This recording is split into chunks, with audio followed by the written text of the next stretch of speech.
Ladies and gentlemen, hello and welcome. We thought we were done. We are not. Today is the conclusion of Showcase Week. We did the big conclusion stream after the Xbox and PC gaming show on Sunday. Did a little ranking of how I felt about all those major showcases, the Future Game Show, the Day of the Devs, the Summer Game Fest, PlayStation Showcase, Xbox Showcase, PC Gaming Show. But it turns out Nintendo joined the fray at the last moment and announced a Direct. So they did a Direct, I believe, on Tuesday.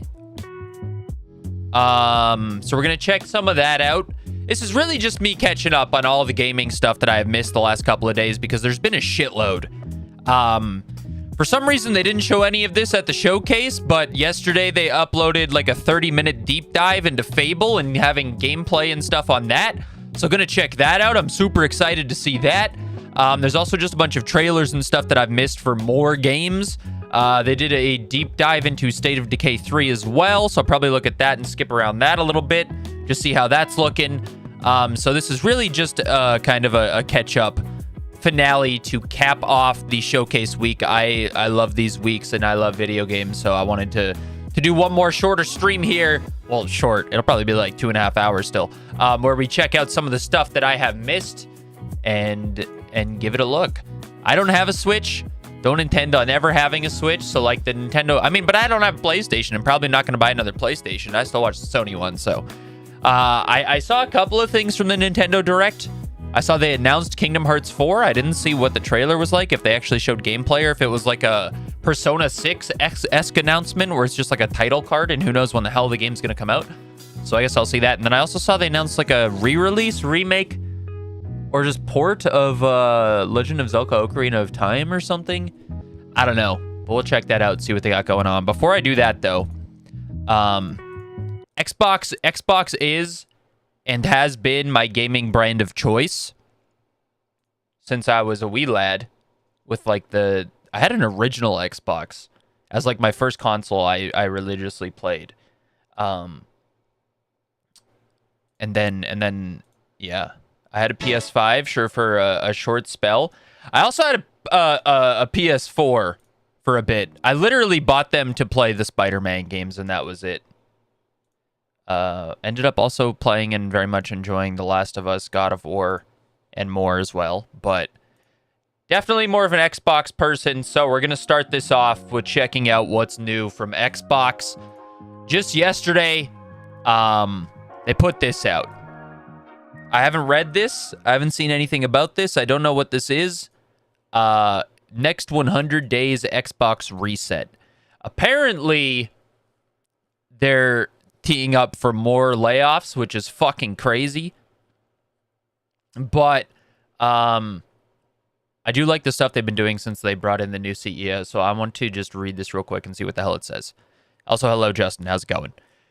Over the first 100 days together, we started to revive Xbox. Our platform teams have already shipped more updates in the last 100 days than during the prior year combined. That's pretty crazy. We now have more active partners on Xbox than ever before. Our Game Pass teams set to work fixing our offering, and after 8+ months of decline, our services started to grow again. Yeah, I saw something that like when they announced the price increase last year, they lost millions of subscribers, which is, not surprising, but still pretty crazy. And through Player Voice, we have a 24/7 channel to directly hear from players, creators, and developers.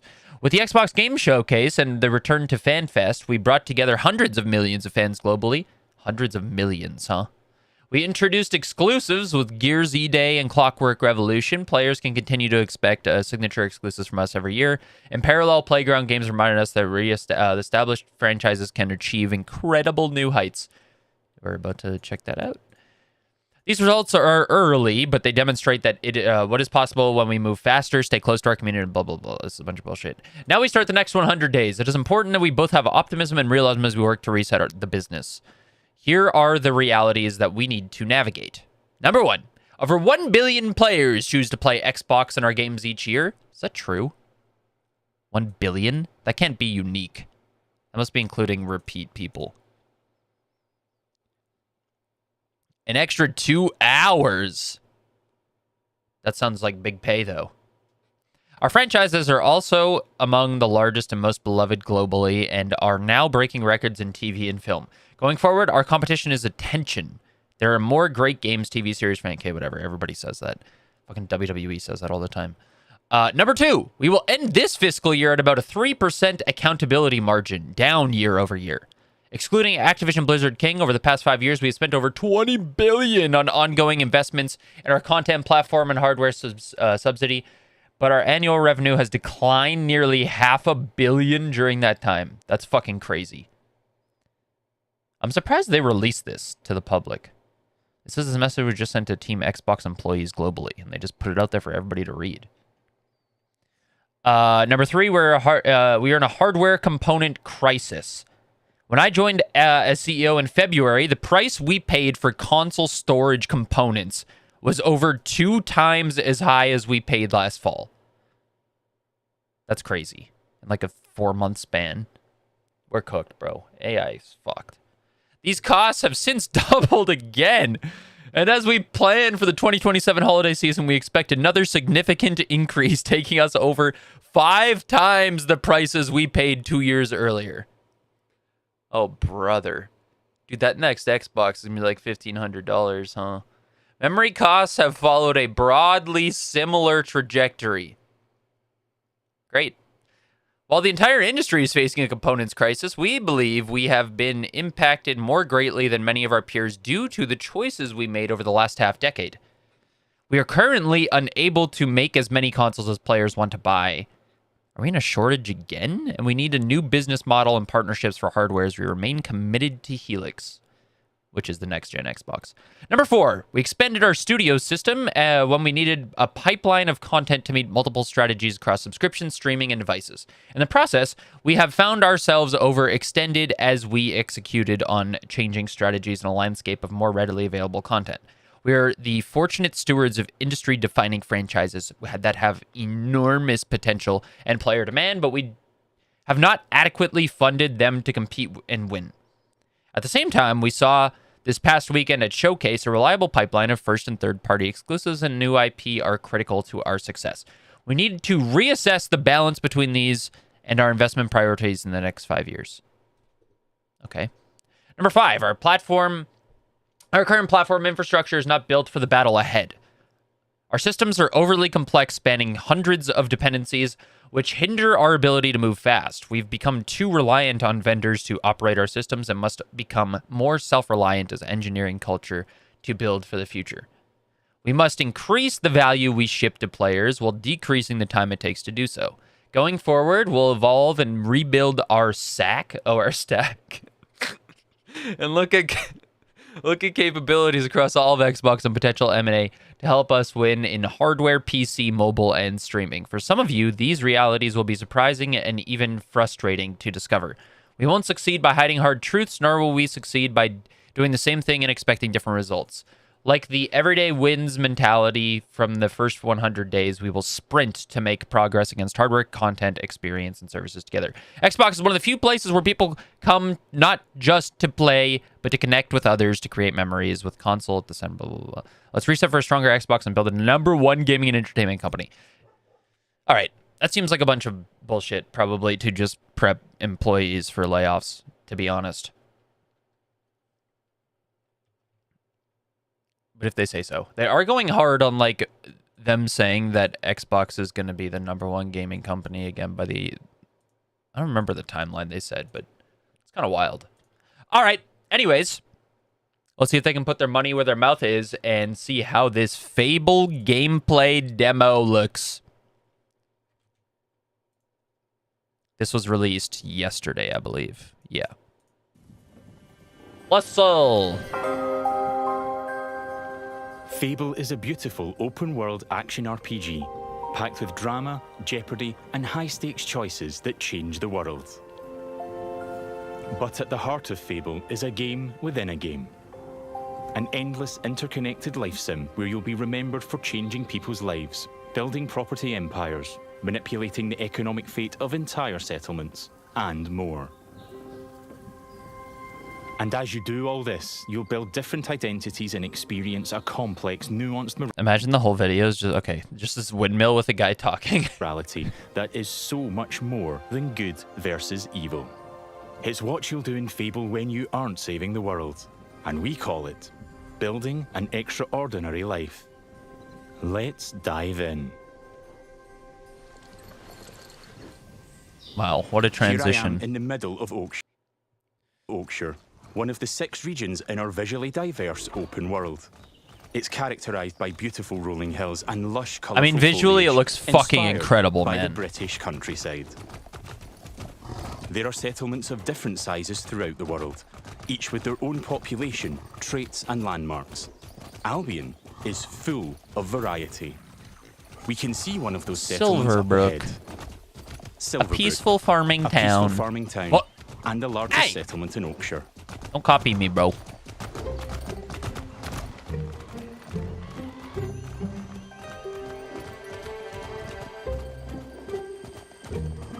Silverbrook is all about farming, so it has an almost unhealthy obsession with vegetables, which can be seen in every detail of the environment. It's in how the villagers have decorated their houses, their shops, and their streets. What's with the Jack and the Beanstalk looking ass gigantic fucking plant? It's even in how they dress their scarecrows. When I enter a settlement, I quickly run into the beating heart of Albion. Its people. There are over 1,000 handcrafted, fully voiced NPCs, each one with their own job, home, routine. Not a lot. 1,000?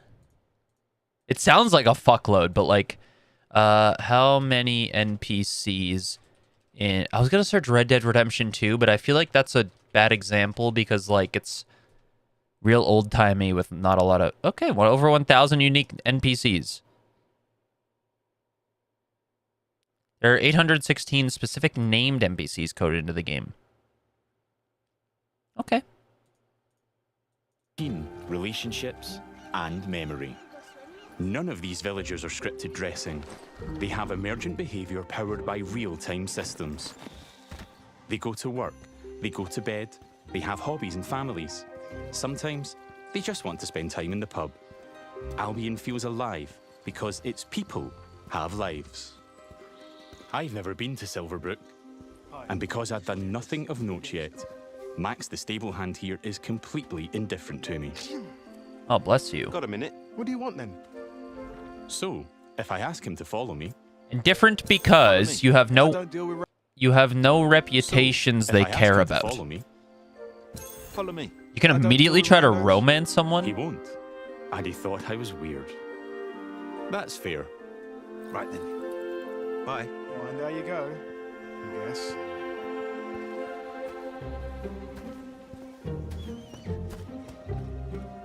In the story, I'm here investigating if there's a connection between Isabel, the powerful red-cloaked hero I'm pursuing, and the strange magical incidents being reported in Silverbrook. Is that a hero? Thank you. Thank you, Al. I've heard something about giant vegetables and a hero called Arden, who lives nearby. Maybe they could help me find Isabel. And it seems there's a bit of a commotion in the town square. Let's see what's going on. Someone needs to tell this little brat what's what. Oh, hero, can you do me a favour and get this bloody kid away from me? No! I won't let you kill Colin! Hero! You have to stop him. Look, kid, I'm a butcher, and Colin's just a pig. Do I need to spell it out? But I'm not like all the other pigs. This fucker Am I, John? talks! Oh, Look, I am not having this conversation with you again, Colin. Did I just understand that pig? Holy nose on that They're guy. not- He wears off after a bit, trust me. Colin's special. Please. We can eat something else at this little travel feast. Well done. People are expecting a hog roast, kid, and I've been preparing this pig for ages. But I've only just learned to communicate. Who knows what else I could achieve? I've got potential, hero. The Don't fuck? let me end up on a spit. Please. Well, This certainly qualifies as a magical incident. You just get to pick? What you're seeing here is not a cinematic. It's just one of the hundreds of story conversations in our game. That's phenomenal. We have over 2 hours of high-quality, performance-captured cinematics, just like the ones you've seen in our trailers. But in these Over conversations, 2 you make hours? hundreds of Let's branching go. dialogue choices that change what happens and how people feel about you. It's important to note that every choice has a consequence. Oh, I'm gonna love that. It's up to me if Colin lives or dies, and I think he should live. I mean, I come don't. on. That He's pig's a dead. talking pig. Let the pig live. Yes! Thanks, hero. I knew you'd understand. No hard feelings, John. You don't make the decisions here. This is my pig, bought and paid for. I can see his point. Fight me So for I'm it gonna then. pay the butcher. What's the pig worth to you? I'll cover it. Oh, it's not just a pig. It's provisions, labour, faff. We're talking thousands. Jesus. 2,000 gold. That seems pretty steep. All right, Colin's worth it. Here. This should cover your expenses. I am not paying 2,000 gold to Those save rumours a about fucking pigs pig. better be Not true. never. Feast going vegan this year. Hero, you saved Colin.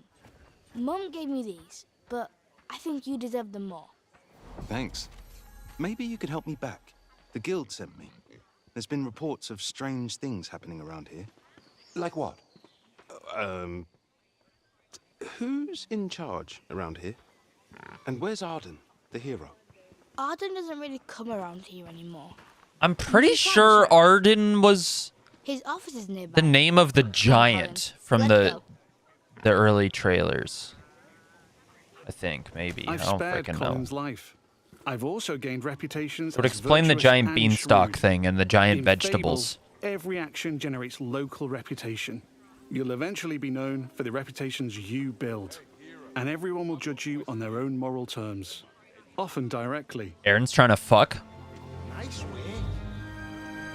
And this is at the center of our complex, nuanced take on morality, evolving beyond just right and wrong. It reflects real life, where morality is multifaceted and subjective. One person's good is another person's evil. Even being merciful will divide opinion. Let's chat to some other folks and see what they think about me. Hello there. Hey, you're that hero. This is Jack the Beggar. He's a commoner who's unemployed right now, which is a shame, given he's a hard-working sort of person. On the right is how he feels about me. Jack likes my virtuous reputation and thinks I'm principled. Other NPCs might feel differently about my choices, because each has their own moral view on the choices you make. There are lots of ways to interact with NPCs. I'm going to give some gold to Jack, because he seems nice, and he's a bit down on his luck. For you. I hope it Holy helps. fuck! Just going straight. Dude, this player's loaded. They got 130k gold. No wonder they paid for that damn pig. In my pocket. Cheers. He was grateful for that, and he felt I was being kind. Let's give him a bit more. What? You're Yeah. insane. Don't spend it all at once. This takes the edge off. Thank you. That made an impact. I've gained a reputation for being kind, and I'm known for it across Silverbrook. I think I'm gonna be evil. Everything you do has a consequence. Let's leave Jack. So long. You're like a breath of fresh air, you know? Why does that chicken have an I interact? do like Jack, though. Maybe I should buy him a gift. There my are lots God. of shops with different stock You trying to across fuck Albion. this bum? Let's go to the general store across the street to see what they have. Every business has NPCs working in them as part of their daily life. Just like Megan here. There was no animation to open that This is door. some I hate quality that. stuff. Welcome, hero. What can I do for you? Just popped open in front of him. Doing my deal to save Colin gave me a shrewd reputation, and Megan here is a fan. She's an ambitious commoner, and she thinks I'm savvy because of my earlier deal making. Every NPC has unique characteristics driving who they are and what they think of you. It's really cool, like the system, like how they all think of you differently, but also like if you just gave a homeless guy gold 2 minutes ago outside the shop, how are you then going into the shop and this girl's got a different view of you because you gave him gold? Like, how the fuck would she even know what? about that? Forget Jack. He's dead to me. I'm going to try Okay. flirting with Megan. Phew. Is it hot around here, or is it just you? Well, aren't you confident? Between you and me, I've always wanted to swoon. The hell? That went well. Megan thinks I'm charming and flirty, Oh, and I've started to build a reputation for it in Silverbrook. wait, that's Let's ask cool. her out It's like a on a date. checklist. Do you want to grab a drink or something? Would you believe you're almost what I'm looking for? Clearly she's interested, but I'm not worthy of her time just yet. Go by her shop. She wants to date an entrepreneur who owns their own home and only wears fancy clothes. They're high standards. She is ambitious after all. All right, I'm invested. I like in that taking Megan on checklist a date. thing. Let's go. I'll be back, I'm sure. You have a smashing day.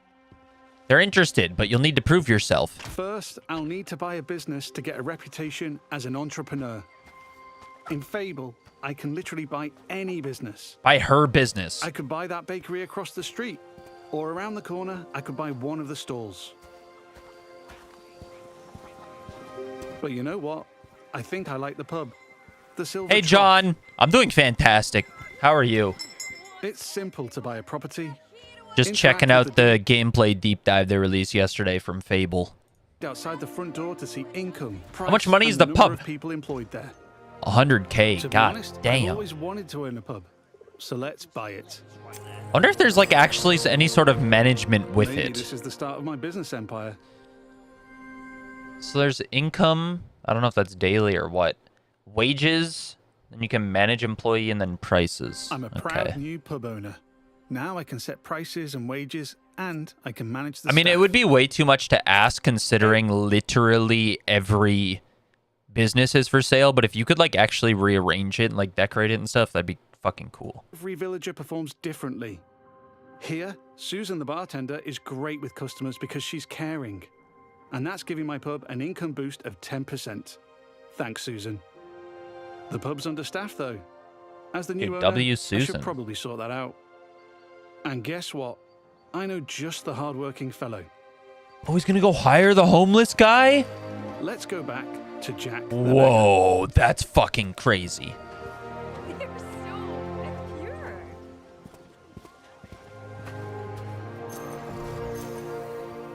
Reputation I've gained, also gained reputations entrepreneur. as an entrepreneur and as rich because I bought the pub and it cost me a ton of gold. Oh, you can just kick the chickens all day. Jack, you're no longer dead to me. Hi there. Hey, you. Jack still likes me for my kindness earlier, but I like that Jack is hardworking, so I'm going to give him a job in my pub. That menu in the bottom right to like talk to people is very interesting. Like it's very new. I don't know how I feel about it right now, but I'm sure actually playing the game Hardworking, it'll feel good. So I'm going to give him a job in my pub. Got a job, if you're interested. I can probably do that, yeah. I can hire anyone, providing they like me enough to accept my job offer. Great. Jack is thankful I've made a positive impact on his life.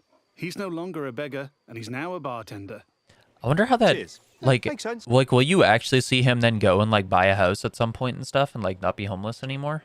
There are Because you so many hired people him? to talk to. Villagers react to the reputations you build, They'd help with anything. and they remember the things you do to them. Now the pub is fully staffed, and Jack can head off to work. Incredible. He doesn't need a uniform. He's Take just your gonna time, Jack. go with that with his toes out. Next, I need some fancy clothes. Let's head to the tailor. What a cheeky chava. There are lots of places I can update my look. Tailors, hairdressers, tattooists. And every settlement has different options available. There are rare outfits to discover in the more dangerous parts of Albion too.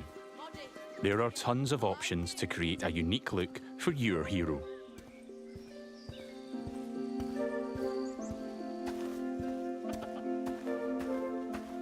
This place looks fancy. Let's head inside.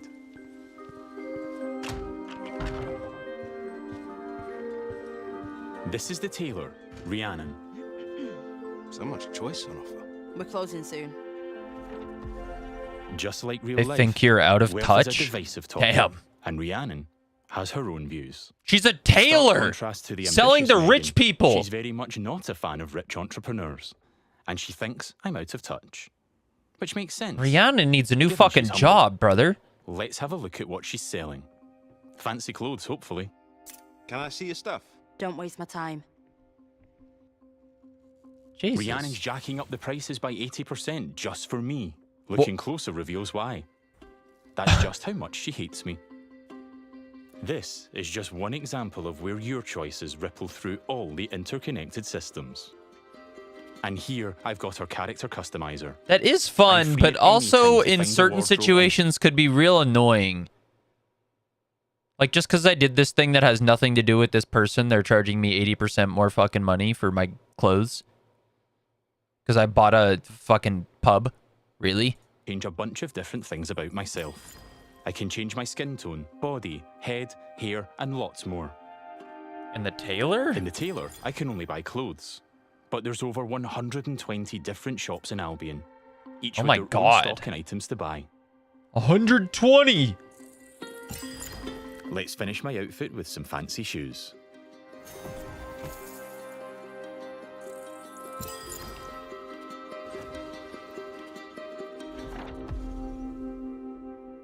See you, Rhiannon. Take care. Yeah, alright. We don't get on, but it's been a pleasure. Now I'm really looking the part. Let's check on my relationship with Megan. At any time, I can dip into property and people screens to track my loved ones, of which there could be many, because I can have relationships with everyone in Albion if I like. That's It would crazy. just take a while. While I'm here, I can see the reputation cloud on the right. It shows me what I'm known for in Silverbrook. As an entrepreneur, rich, kind, shrewd, and virtuous. On a single moral scale, these reputations would be seen the same way, as absolutely good or evil.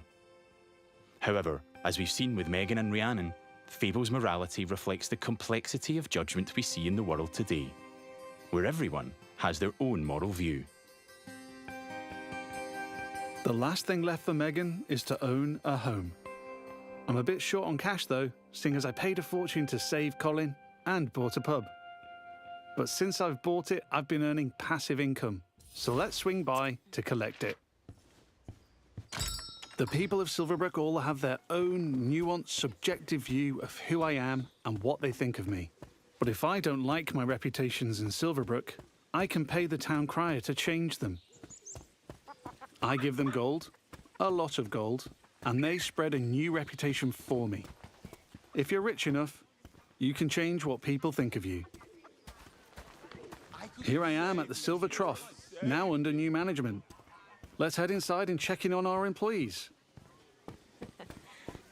Wow. There's Susan, my star bartender from earlier. Well, aren't you a do-gooder? Hey, you. Working hard? Just who I wanted to see. You. Oh, she fancies me because she thinks I'm compassionate. Sorry, Susan. I only have eyes for Megan. Damn. Keep at it. You and me, boss. You and me. Hey, And there's Jack. Let's say hi. How's it going? just working. You know me.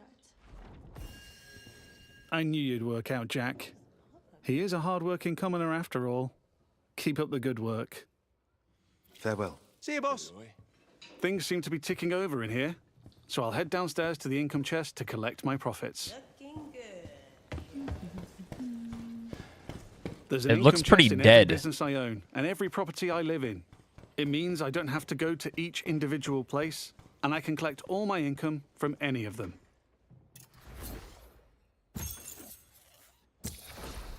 I've got a decent amount of gold now, time to pick off the last thing on Megan's list. And buy a house My for own property 25k. in Silverbrook. Let's go house hunting. I can buy literally any house in Albion. It would just take a while. And quite a bit of gold. I actually really hope they add an open door animation and they don't just pop open like that. I don't know why that bothers me a lot.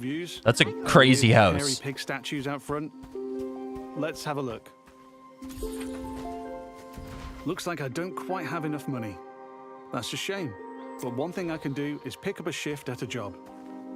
There's a blacksmith just down the road. Hopefully I can go earn enough gold there. You're gonna earn Going on 8,000 dates, gold? buying properties and businesses and doing jobs are all part of the interconnected Fable experience. It really adds to the sense of immersion when I can take a break from saving the world to change the lives of the people around me and discover how the simulation reacts. I could play this part of the game forever, and I'd never run out of systemic toys to tinker with. This is There's a crazy. couple of jobs to take on across Albion, but today I fancy a try at blacksmithing. It's as simple as walking up to the anvil to start a shift. No prior experience required.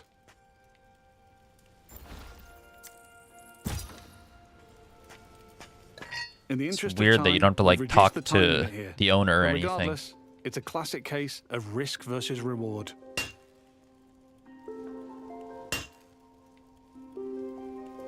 I'm constantly having to balance speed versus precision while trying to earn as much as I can. 6k for that! I need to hit all the hotspots to complete an item, but if I manage a perfect hit, That just seems like that, I earn a 12k. multiplier on my gold. How was that guy homeless? Homie That's a just earned successful shift 18k completed. in 30 seconds. I can return to the blacksmith anytime to earn more gold and gain blacksmithing experience while building my reputation. That seems silly. I've now got just about enough gold for the house. Let's head back down the street and buy it.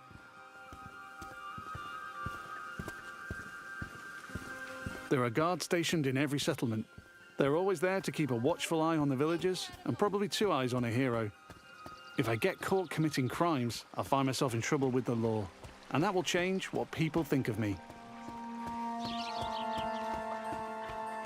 And just don't get caught, silly.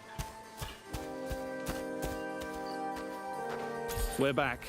Let's buy the house.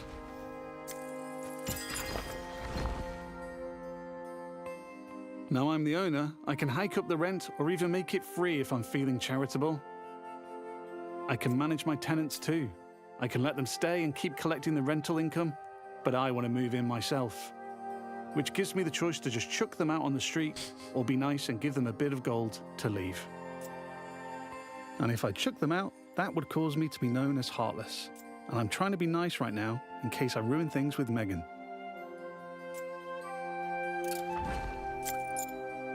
And now I'm free to move in.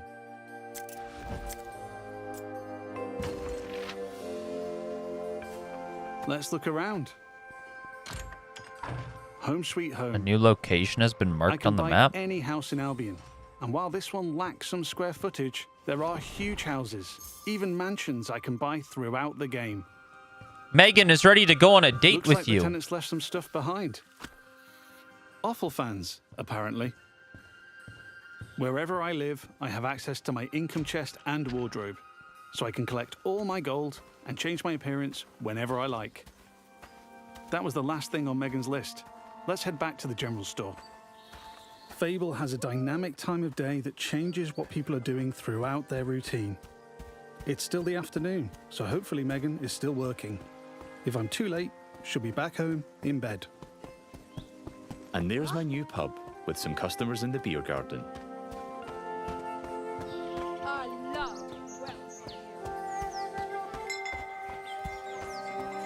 Now we're back at the general store. Let's find Megan.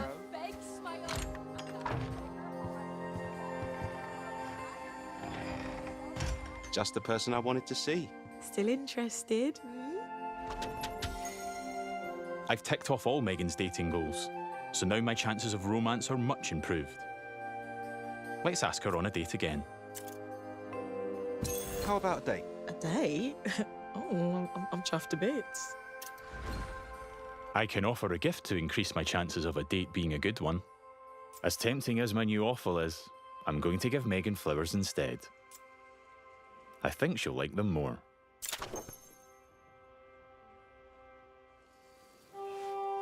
Here we are on a date at the Silver Trough. Hope I'm getting free drinks. Date was a success. Looks like it went well. That was quite the date, hero. Loved it. Hey, you. Oh, hero. That date was just brill. The fuck does that mean? Brill? Megan found me quite charming. I'd like to make things official, so I'll ask her to be in a relationship with me. Already? So what do you say? Ready for something more? And what a lovely couple we'll make. Whatever comes next, I'm with you. It's official. That's not the end, though. I could build this relationship a lot more. We could get married, which comes with its own set of goals. We could move into my house and start a family. And I can even hire her for one of my businesses. Things could go the other way, too. I could break up with Megan, or divorce her in future. Or I might make choices that make her divorce me. There's lots of ways I could change her life. And she'll remember. But we've seen enough romance for now. Bye, Megan. I have to go. But you're welcome to watch me leave. You have a lovely time, sweetheart. Before we go, I've only really demonstrated what it's like being an upstanding citizen in Silverbrook. Yeah, be a piece of shit. Our game is one full of contrast, though. Modest. Yeah, I like it. Where I decide the kind of hero I want to be. So let's briefly explore what it's like if I'm not so nice. Why you gotta do it to Susan? To the grindstone. Love to see it. Lovely to see you, boss. Sorry, Susan. You're fired. Yeah. You're fired. Sorry. You're gonna regret that, swine. Damn. She's not Swine. happy about that, and she thinks I'm being heartless. But because in Fable morality is subjective and varies from person to person, not everybody will have a problem with that. There might even be someone who fancies me because I'm heartless. Villagers also react to my physical actions. If I start firing arrows around the place, they'll start to perceive me as reckless.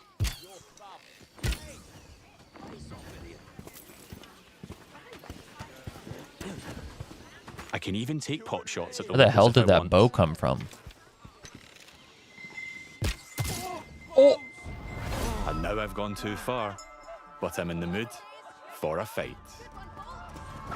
It's gonna take on the whole fucking town? Oh my god. In Fable, you can express yourself with your own combat style. Wait, is there Minecraft-like experience orbs? What was... What the hell? Combat. You choose the weapons, skills, and abilities you want to use and blend them seamlessly together.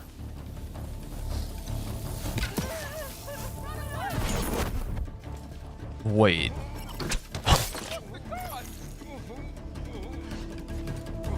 Stay still, please.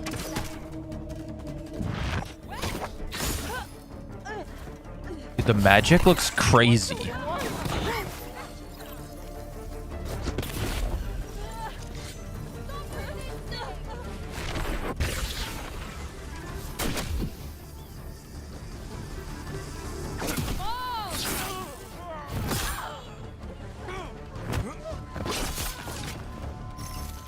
I'm putting up a fight, but backup will keep on coming until I leave Silverbrook.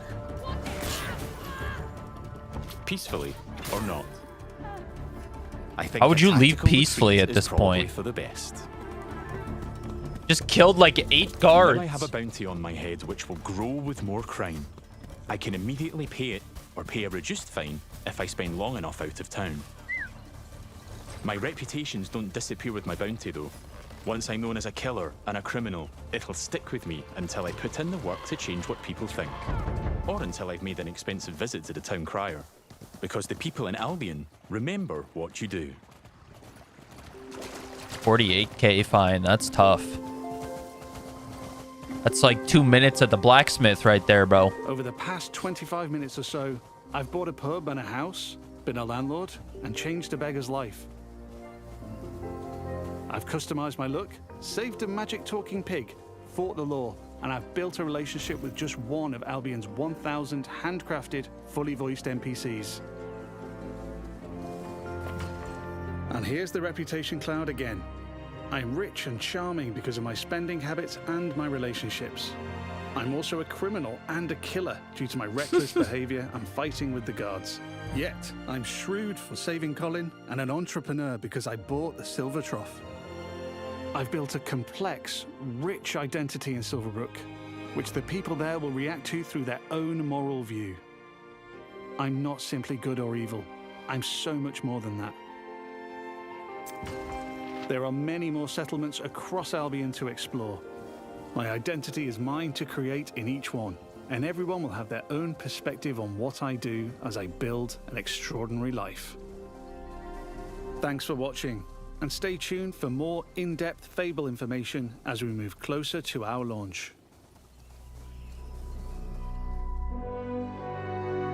Wow! February 23.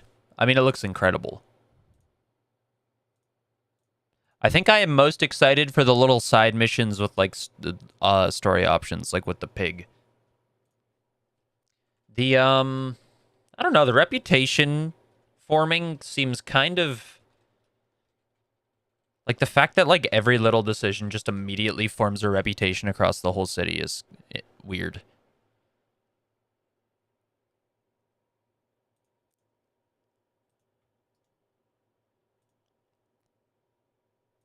And it seemed I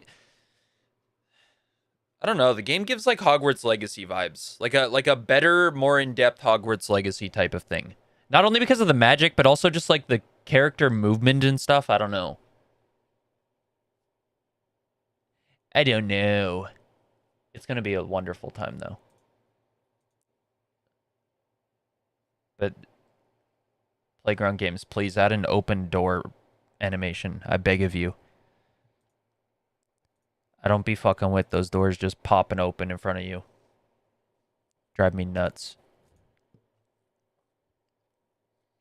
All right. That was the Fable Deep Dive gameplay demo. I'll probably skip around this a little bit, but we'll check out what they showed at Nintendo Direct. Because they did have some multi-plat stuff here. Again, I don't have a Switch, never really plan on owning a Switch. Hello, everyone. I'm What the hell? This dub. Your guide for today's Nintendo Direct. First, here's a game that's coming to the Nintendo Switch system. Like Please, Switch take a look 1? at this. Or Switch 2? Hey, Bramp. Hello. Beep. My name is Lowell Miss Reeds, and I'm known for my reading aloud skills and more. Beep. This is what they opened I'm here with? today to help show you the Rhythm Heaven Groove game. Beep. Fuck.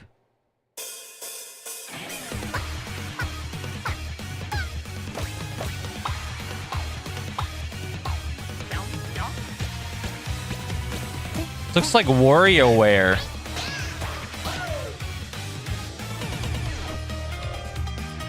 Rhythm Heaven Groove.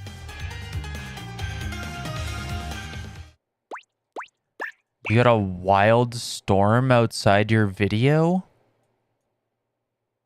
What the fuck does that even mean? Voshin, are you fucking good, dude? I swear to God, everything I read that you say, I don't understand what the hell you're trying to say. You got a wild storm outside your video, bud?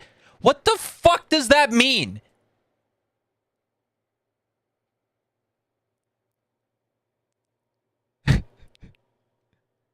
Your window? I do? It's sunny as fuck outside.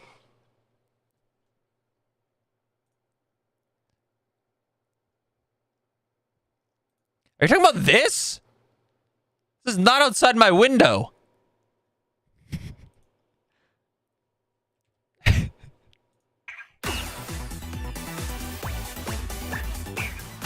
Playing this game is pretty simple.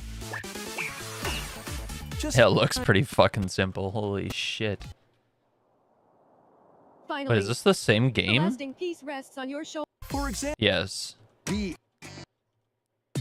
games. I mean, this could be cool for like a child. For sure. 3 o'clock. Got the snack. I don't know what's up with this fuck-ass voice. Emily got the snack. That's terrible. We shop. That was Rhythm Heaven Groove for Nintendo Switch. Wait, John, when you say this was kind of trash, you're talking about this whole show or like that game? How's it back? We'll introduce games coming to Nintendo Switch 2, including some Oh, games the that will first game also was be actually available for only for the Nintendo Switch. Switch 1? The hell? Let's begin with some headlines. Why did they begin with that weird rhythm Master game? the way of the sword. Let's see your best today. Onimusha, Way of the Sword, a new entry in the Sword Play Action series, is slashing onto Nintendo Switch 2. I know this is multi-plat. Era Kyoto I has think they been showed this at overrun the by monsters PlayStation known showcase. as It looked pretty cool. Now, Miyamoto Musashi must prove himself beyond measure. Parry. Deflect. And the powerful counterattack Isen. Master these techniques to strike down the enemies in your path. The hell ass enemy was Oni that? armaments are also at your disposal to turn the tides of battle. You can even use Joy-Con 2 motion controls to intuitively slay Genma. Oh wait, that's kind of As cool. fates intertwine, will you cut down those that stand in your way? Onimusha, Way of the Sword, launches on Nintendo Switch 2, September 25th. Pre-orders begin later today on Nintendo eShop. Your unwritten epic begins. Is that the name of a game? Dragon's Dogma 2, Oh, Dark nope. Arisen, is heading to Nintendo Switch, the version spoils. With these arms at the ready, take down powerful monsters in this single-player action RPG adventure. From a fighter specializing in close-range combat to a mage skilled in spell casting, choose the vocation that fits your playstyle. Plus, you can lead up to 3 pawns, custom companions who act on their own. This game actually looks kind of cool. Monsters, you can climb them to strike their weak points. I've heard of Dragon's Dogma a lot, but I don't think I've actually even seen anything of that franchise. Await in these games.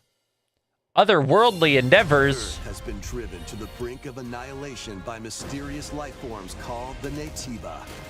Now, join Eve on her mission to save humanity and reclaim the planet. Engage in high-speed combat that focuses on timing. Then find your opening and strike. Defeat enemies to acquire new skills. Then strategically deploy them to fit the situation. This game baited so hard with its like, I don't know if it was a reveal trailer or what, whatever they showed at Summer Game Fest. Nintendo Switch player co-op adventure Orbitals. Protect your home in an expedition across the galaxy. Oh, this is the game that me and Cedric looked sick, but I think it's only on fucking Switch. To make a path. Bullshit. Devices in time with the beat. Escape from incoming enemies and more. Brave the dangers ahead in your voyage. Looks so through the fun. stars. 2 players can also work together locally or online using GameShare. Work together and overcome the crisis of the cosmos. Orbitals launches exclusively on the Nintendo Switch 2 system September What does 3rd. Kepler make? Pre-orders begin Kepler later Interactive. today on Nintendo Why do they sound eShop. familiar?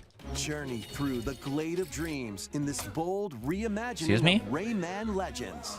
When a shadowy villain starts. What did they have to do with Expedition 33? It's up to Rayman and his friends to leap, glide. Did they publish and it? punch their way through charming and colorful worlds.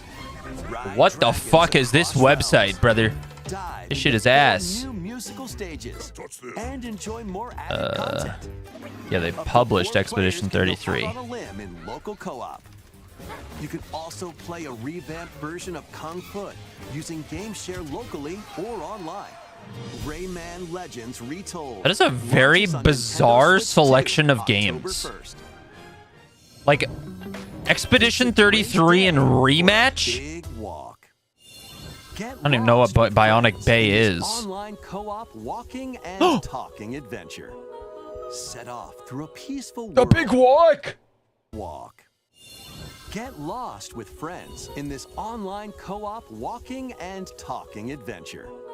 Set off through a peaceful world brimming with challenges, puzzles, and lots of They somehow things didn't to show this discover. game at any of the showcases. Enjoy the sights and sounds as you work together to find your way around. Use all sorts of tools to stay in touch. Can anyone hear me? And figure out new methods of communicating if you're in a pickle. Thank you. They might even be a little unconventional. And if you're not quite up to adventuring, you can always just relax with your pals. Enjoy the sunset, dance the night away, or steal something from a friend and kick it into the ocean. That's fucked. What a prick. The usual stuff.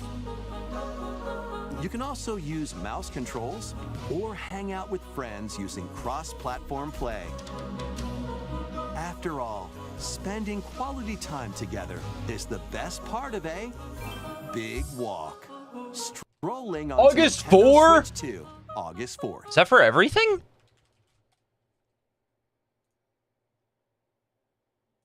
August 4!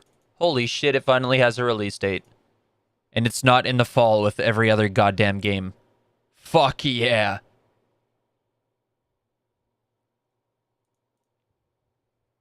Hello. Hello. We're House House. We made Untitled Goose Game.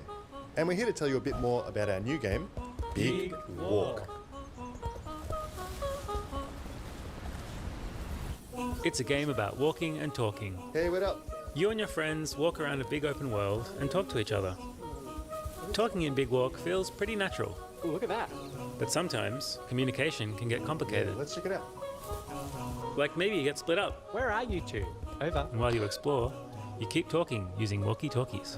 No, we still can't see you. We're going to try and get higher. Over. Copy that. Whoops. Oh. But sometimes, someone might accidentally drop their walkie-talkie off a cliff. Sorry. And all of a sudden, you'll have to improvise with other tools. Hello? Can you see us now? It's meant to be played with your friends, but how many friends is up to you. You can play with just 2 of you. Hello. Or 3. Hi. Or 4. Hello. Or if you really want, you can play with way more than that. Hello. Hello. Who the hell is that many Big friends? Walk is a game about making a plan for what to do next. Yeah, okay, it's just over there. If we head up this ridge and then down into that valley, we can get to the beach we saw the other day. You sure? So maybe you decide to head up this ridge, down into that valley, and get to the beach you saw the other day. But on your way there, you might come across one of these funny, sort of teamworky challenges that are all over the place. These challenges are how you make progress in the game, and they all make you work together in different ways. Like in this The thing is, like, I don't know. I've seen like 4 trailers for this game now. I don't know what like progress in the game means. As far as I'm aware, this seems just like a open world with random puzzle rooms all over it, which sounds Separated by phenomenal. I just don't know if soundproof it's like anything and you need to figure out new beyond ways to that. communicate without talking. So you do the challenge, and you get this thing. Ta-da! It seems important. Oh. So you keep heading towards the beach, and as you're walking, you see a train coming. It's headed in the right direction, so you all decide to run for it. Let's go, go, go! And you catch up to it just in the nick of time. So everybody jumps aboard. Ah.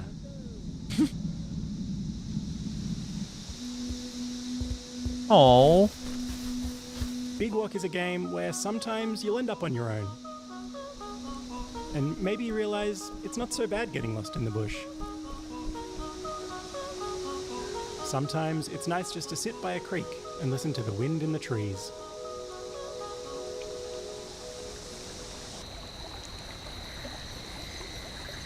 And sometimes, after the sun goes down, you might start to feel a little bit scared.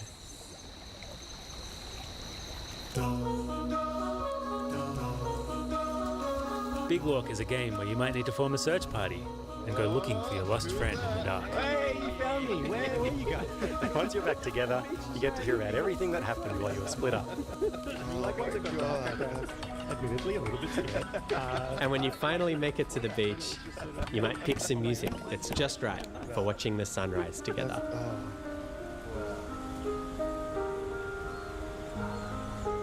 Dude, this looks incredible.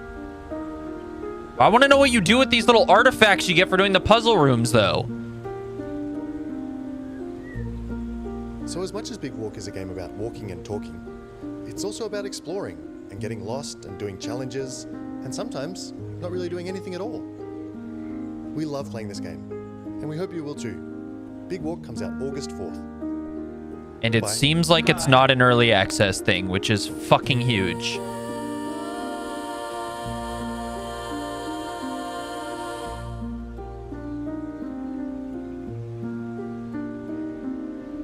Fuck yeah.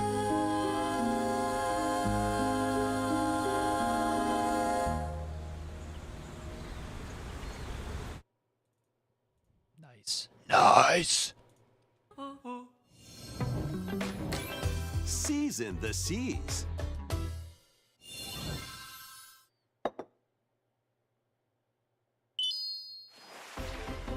Build your very own floating restaurant. Oh, I saw people talking about this fucking One Piece cooking game. Cook up recipes with Sanji.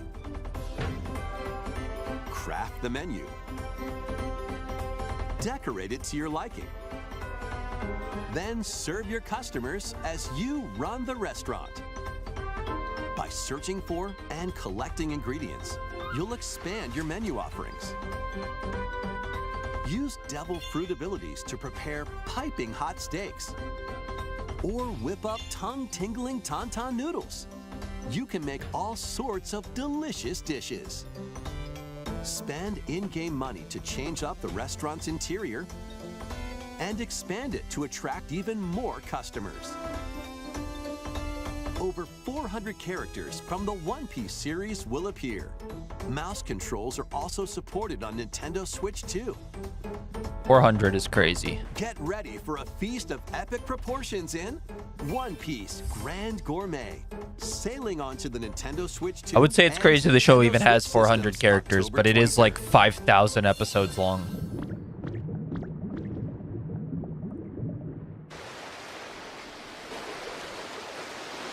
This Pokopia?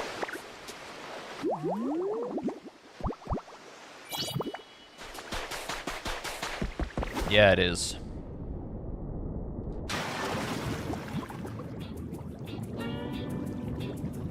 Keep adventuring in Pokemon Pokopia, even beneath the sea. Explore the world on the ocean floor with a free update. By using the new move Dive, you can enjoy life with Pokemon living under the sea. Plant grass, build structures, and expand your towns underwater. This free update is scheduled to release in August 2026. Wow.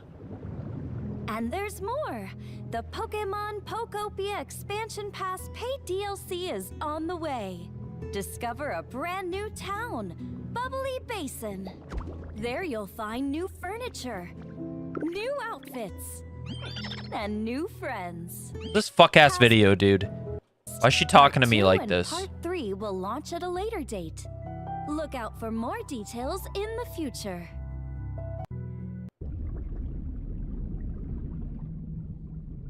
Is this like a tease of a new Pokemon? We hope you're looking I don't know what that forward to was. more content for Pokemon Pokopia via a free update and paid DLC. Next, please take a look at this. Yeah, I didn't know Nintendo did free updates. Good for them. This is the Dagdan Empire, a prosperous land ruled by the gods. The capital, Daxian, plays host to the heroic games, the winner of which is granted one wish. powerful fighters from across the land have gathered to participate.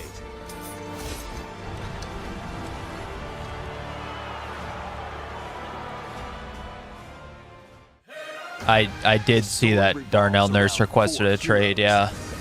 I'm very interested to see what a return for him is.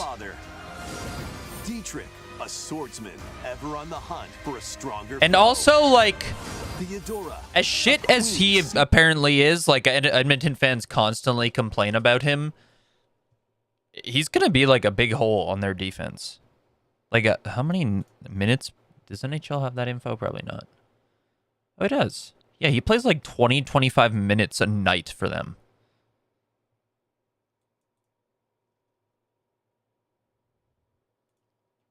I don't know how they're going to replace that. seeking to fulfill the long-held dream of her homeland. And Lita, a musician with her sights set on revenge. Guide whichever character you choose to victory as they weave their own unique tale. Passed to me, Blade. Between So I don't think there's much in terms of free agents for defense this offseason.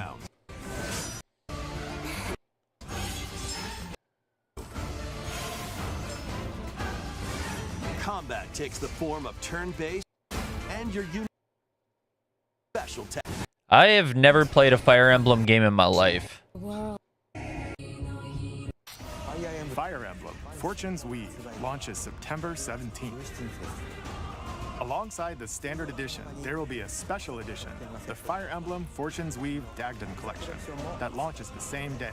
Please look forward to it. I think the only like big time defenseman is Darren Radish, but Edmonton has Bouchard. They definitely do not need Darren Radish. Welcome to the next level of ninja battles. And who the hell knows if he's going to be as good outside of Tampa?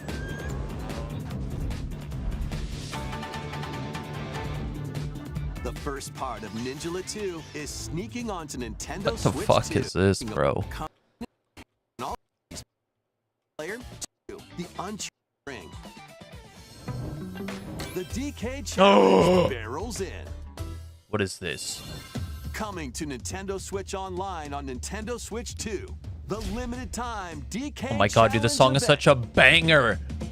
Take on challenges across many Donkey Kong games available with Nintendo Classics. By completing them, you can earn and enjoy collectible digital challenge cards. I'm so jealous. And if you have Donkey Kong Bonanza, you can attempt even more challenges. Dude, I fucking love Donkey Kong. Try out ones geared for beginners. Or take on developer challenges for something with a bit more punch. Rediscover Donkey Kong games, play challenges, and complete your card collection. DK Challenge can be accessed via the Nintendo That's Switch so cool. online app on the home menu of your Nintendo Switch 2. You'll be able to barrel through these limited time challenges starting later today. Why does it end September 1st? The hell?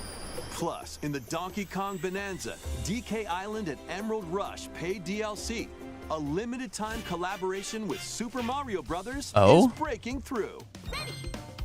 The hell? Enjoy outfits for DK and Pauline, inspired by Mario and Luigi.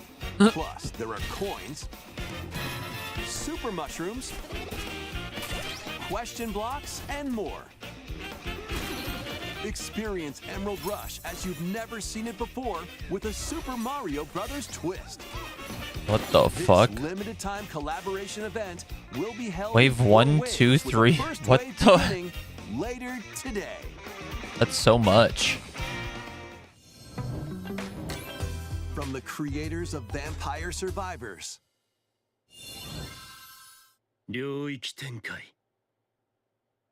The latest game from the makers of Vampire Survivors, Jujutsu Kaisen Rumble Survivathon. What? Casts a spell onto Nintendo Switch 2. The fuck? Up to 8 players can compete online for the top spot in this Survivors Royale.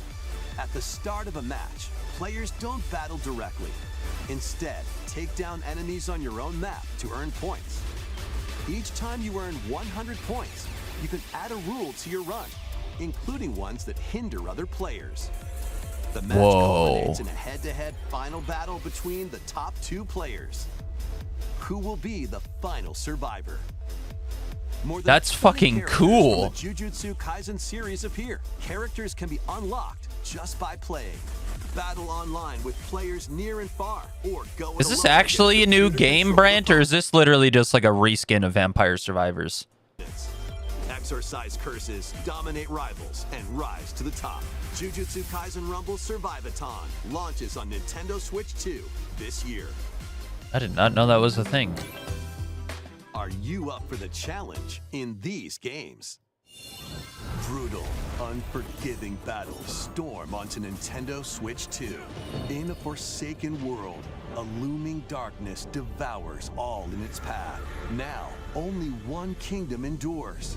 Defy the will of the gods to save what remains of humanity. Master brutal melee combat, devastating sorcery. I appreciate that at these showcases, the gameplay they show is actually from a Switch 2, and they don't show like PS5 Pro gameplay to mislead people. Ranged attack. I mean, it looks like fucking dog shit in comparison, but I appreciate that they're at least transparent with that. Against towering abominations on your journey across the realms of the living and the dead. A hero must rise for a god to fall. Lords of the Fallen 2 launches on Nintendo Switch 2 this fall.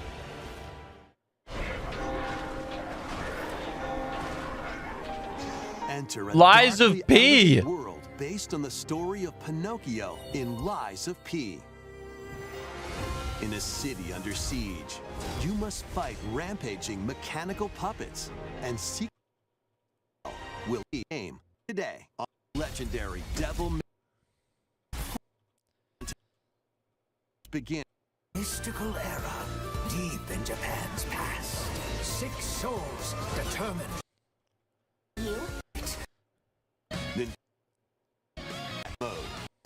Pretty sure that cat was just hitting a nay-nay.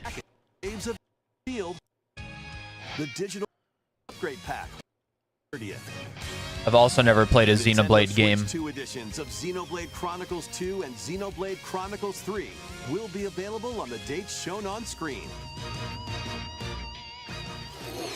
3 Xenoblade Chronicles games are getting Nintendo Switch 2 editions. New features will be added to each title, so we hope you'll check them out. And a new story in the Xenoblade series is about to begin. Here are some early moments from the game. Is this a big deal?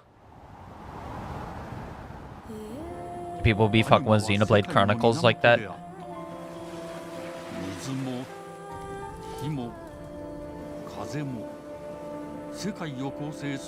I don't even know if these are Nintendo games or if they're multi-plat. I have no idea. そして戦いを決するのはいつもアニマとその力を自在に振るう騎士だった。この剣の名に恥じぬよう精進します。ここがリューコス。その石はアニマ小石。騎士の力を増幅させるだけ。 Also, I don't know why I'm watching this. I don't give a shit. 今日の訓 I gotta buy a Switch 2. What the fuck did I just see? Future updates. Is that a Wii Sports game? Please take a look at this. I think these are all just... No, they're not. They showed Lords of the Fallen 2 and Lies of P and shit. Welcome to Woohoo Island, home to all kinds of sports. Coming to Nintendo Switch 2, Nintendo Switch Sports Resort, the latest game in the series. Use the Joy-Con 2 controllers as rackets, bows, or even handles. There are 12 sports to choose from, all with intuitive motion. Whoa. Let's go over them. Punch, guard, counter, and outmaneuver for the knockout in Who the fuck is fighting with glasses on? That's a terrible decision. Make quick shots to keep your opponent on their toes. In table tennis, aim for the center of the target and let that arrow fly. In archery, enjoy rallies with different types of shots in tennis. Bump. Oh my god, volleyball is fire. And spike in volleyball. Roll the ball. Bowling's back. Oh my god. In bowling. Dribble. Basketball? And shoot to score. Dude, this shit looks fire. Adjust your shot's power, then swing your club in golf. Justin, you gotta buy us all Switch 2s, dude. Battle with one thumb. Thumb to wrestling. Hand your opponent a defeat in The thumb wrestling. fuck? Ride through the course using mouse controls in skateboarding. Steer with handles and coast Hey, Logan. along the waves in power cruising. I got Tilt you. the controller. I don't even know how much money a Switch 2 is. They're not 650. Actually, how much is even an Xbox these days? I need to hide my screen because I assume any website I click here is going to dox me. Can you even buy Switch 2s? Or is everything just sold out these days?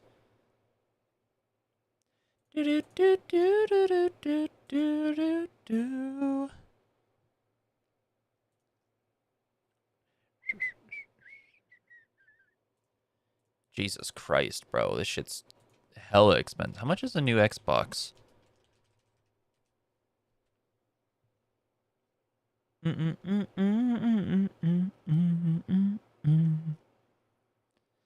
Switch 2 and an Xbox Series X digital are like the same price. That's crazy.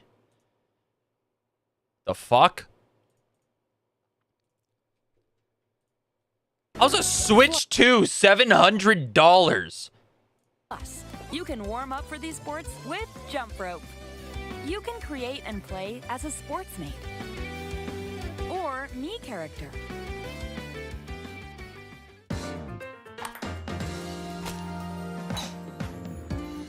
You can fly a plane? That's one of the sports? Enjoy playing all kinds of sports on Nintendo Switch 2. Nintendo Switch Sports Resort launches exclusively on the Dude, that Nintendo is pretty Switch 2 fire, though. system, October 22nd. That's pretty fucking cool. Pre-orders begin later today on Nintendo eShop. Nintendo Switch Sports Resort is coming to Nintendo Switch 2. We showed all the sports included, but since we have the opportunity, let's try one of the new sports. No, I didn't. I was a Wii Sports loyalist. I did not play the original Sports Resort. Let's go over the rules. Hold down your opponent's thumb for 3 seconds, and you'll win. If yours gets pinned, just shake the controller to break free. Oh, shit. And if you keep your thumb held down, it'll get bigger and stronger. 3, 2, 1. You'll need Interesting. to claim victory. Here's to a great thumb wrestling match. Why are they focusing on the thumb wrestling so much? Here we go. Let's have a good match. Oh, got him right away. 2, 1. Oh, they broke free. All right. Let's try this. Oh, we bumped thumbs. Oh, go, go, go. Hold it. Oh, they broke free again. Dude, they should have had the slap fights instead. No, wait. Whew. I was worried for a second there. Okay, thumb started to sparkle, and the nail got bigger. Hold on a second. That's not how it's supposed to go. It's okay. Everything is fine. Is he gonna lose? My thumb returned to normal. Stop. Ooh, it's sparkling again. Now let's try.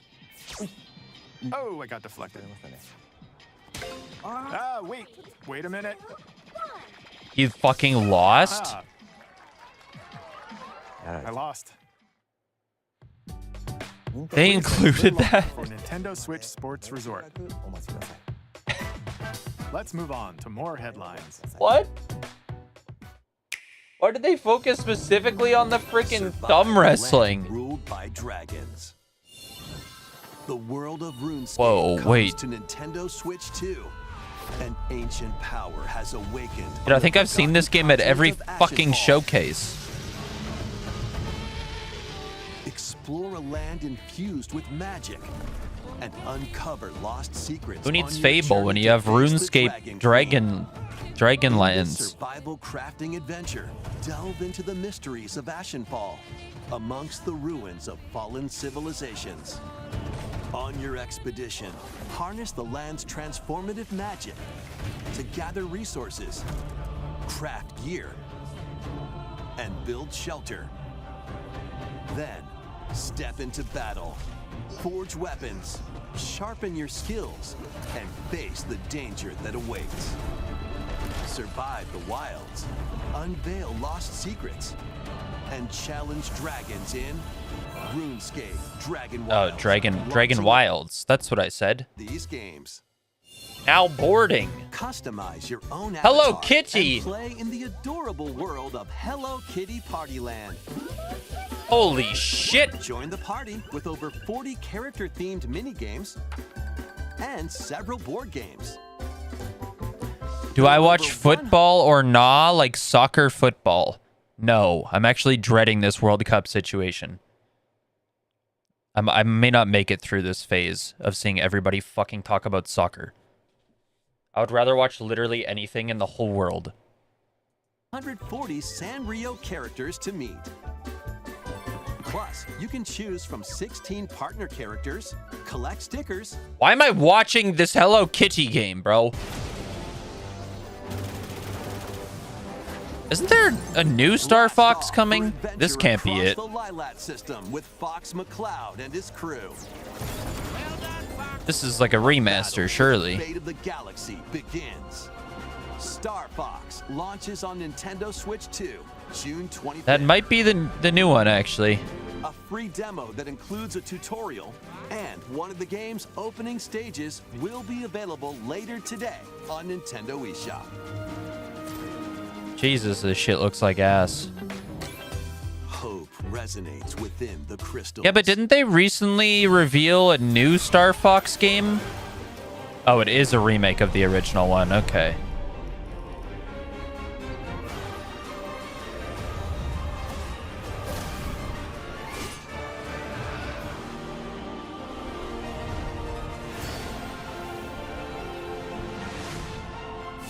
Get ready for I just saw people talking about the design of the fox. HD2D, Final Fantasy Resonance. And some people wanted to fuck him or something. This is Lapis, a vast world that has prospered through the power of crystals. But after the invasion of the Veritas, How many this once goddamn thriving Final world Fantasy lies games on are the there? brink of annihilation. Now Rain, a knight of Grandshelt, must journey across the realm with his companions to stop the Veritas. In thrilling turn-based battles, call upon visions, iconic Final Fantasy heroes from other worlds. I'm sorry, what? Call upon visions, iconic Final Fantasy heroes from other worlds. That was to from take this down game? Monsters. Can you uncover the truth behind the Veritas and the secrets the crystals hold? Final Fantasy Resonance launches on Nintendo Switch 2 and Nintendo Switch systems October 22nd. A weird, whimsical world is Whoa. waiting. What's this? Piku Niku returns in a new 3D puzzle exploration adventure. What do giant fruit, malevolent robot frogs, and an all-powerful potato have in common? I keep thinking the taglines they're showing is the name of the game. God damn it. Meet a cavalcade of curious characters, each with their own problems and puzzles to solve. But beneath this seemingly happy world lies a sinister plot to squeeze the locals for all they're worth. Time to join the resistance. Is that a by using turd? Piku's surprising abilities, help solve the people's problems in surprising and downright oddball ways. Feeling baffled by these affable denizens? Embrace these strange encounters and bring about an ultimate understanding. And in this sequel, navigate and explore in full 3D as you discover the secrets of this vivid, colorful world. Get ready to wander, solve, and gossip in Piku Niku 2, launching on Nintendo Switch 2 Are Piku next Niku year. only on Nintendo consoles? Prepare for Is that a thing? Oh no, it's on Steam. New monster-filled adventure.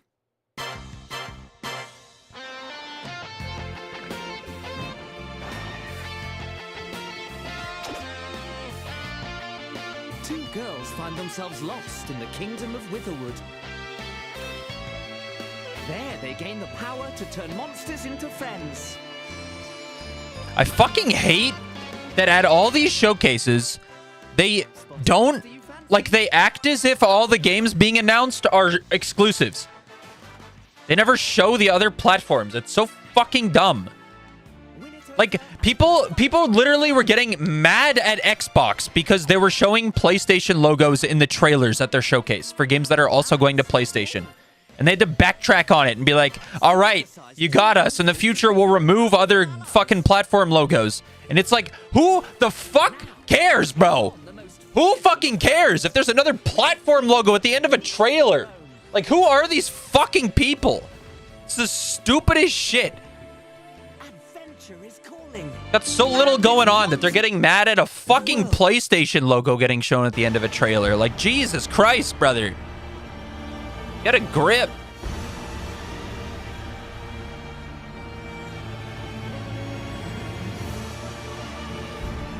The hell is this? On the ancient blood sovereign's honor.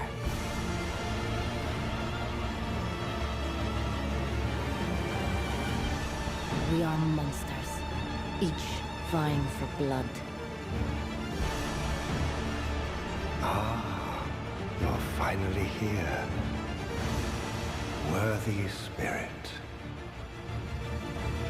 They also, oh, is this the new FromSoft game you were just talking about, Brent? They also apparently had a deal with PlayStation to show a trailer for the new Halo game at the PlayStation showcase, which is kind of crazy.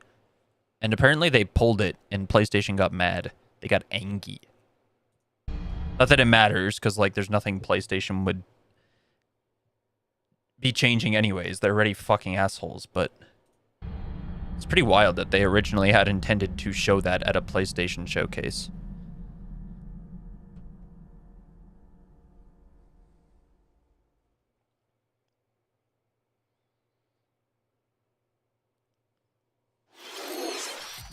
How was that? Next, we have more news about an How was upcoming that? treasure hunting game.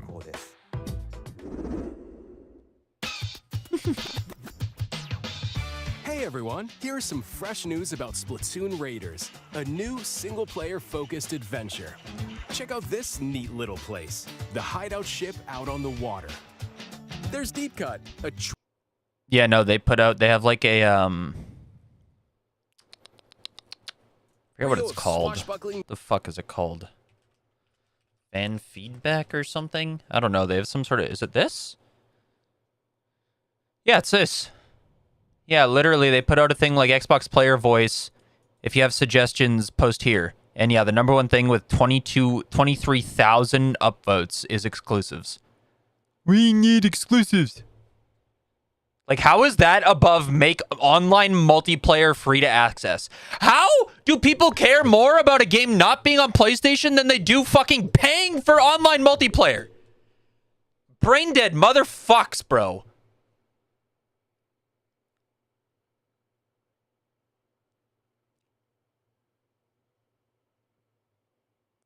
Fable Russian language text localization has 8,000 upvotes? God damn.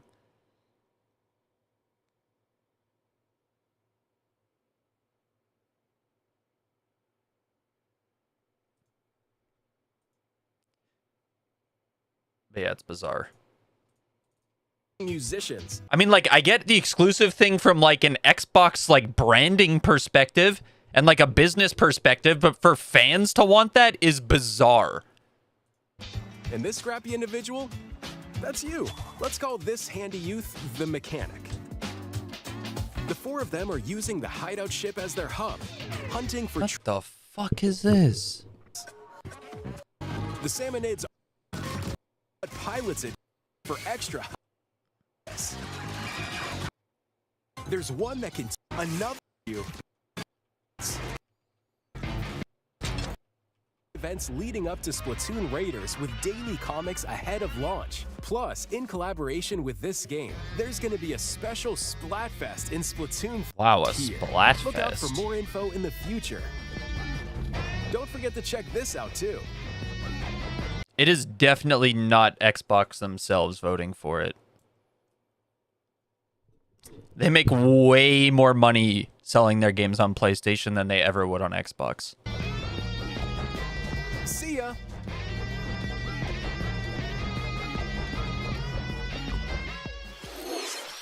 So what did you think? Splatoon Raiders is just around the corner. We're looking forward to it. Joy-Con 2 controllers inspired by deep cuts. Wow. We hope you're looking forward to it. New accent colors for the Joy-Cons.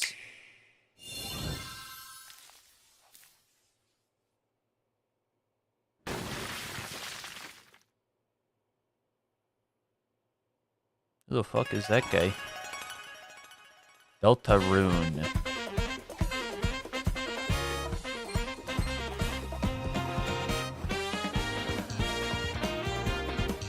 That just say I like you too in text? I like you too? I'm in hell. Next. Your power. Heed me, O kingless. Whosoever hath truly earned the greatest faith of the citizenry shall ascend to throne and crown by right of kings. This is the United Kingdom of Uchronia, inhabited by 8 tribes. The next king shall be decided by the will. Yeah, no, Xbox is never going to put stuff out not on PC. When they say console exclusive, they just mean in terms of consoles, it's only going to be on Xbox. Of the people. By decree of the king, as his I was very face surprised that floats in the people were sky, confused about the that. tournament for the throne begins. As the realm grapples with its first ever election, those vying for the throne put their plans This can't be into action. Persona. As one of the They already have like throne's 18 candidates, games coming you'll out. travel across the kingdom, forging bonds with compelling characters along the way. Various enemies stand in your path. It looks pretty Persona, actually. There are monsters roaming this world, as well as other candidates, and strange beasts known as humans. Control your destiny and change the world in Metaphor ReFantazio, launching on the Nintendo Switch 2 That'll system, do it. November 12th. Create, explore, survive. A dedicated Nintendo Switch 2 version of I don't think Minecraft just is saying on the Xbox way. exclusive would have made any more sense or people less confused. Because it's not going to be only on the Xbox PC app. It's going to be on Steam and shit too. Dig into your Minecraft adventure on Nintendo Switch 2 with support for vibrant visuals. They're doing a Embark on a Switch journey dedicated across the version of world with Minecraft? enhanced What the lighting fuck? and shadow effects. Plus, Nintendo Switch worlds can be carried over, so you can pick up right where you left off. What will you create next? Minecraft launches on Nintendo Switch 2 this year. I'm shocked that hadn't happened already.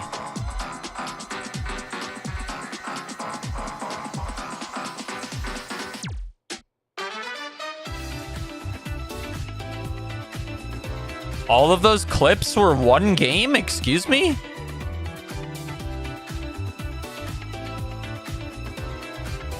Okay, no, they were not.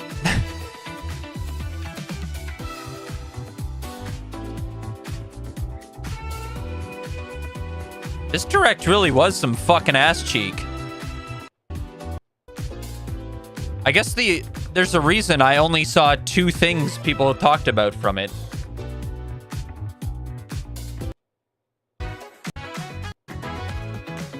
It's because those were the only 2 things anybody cares about.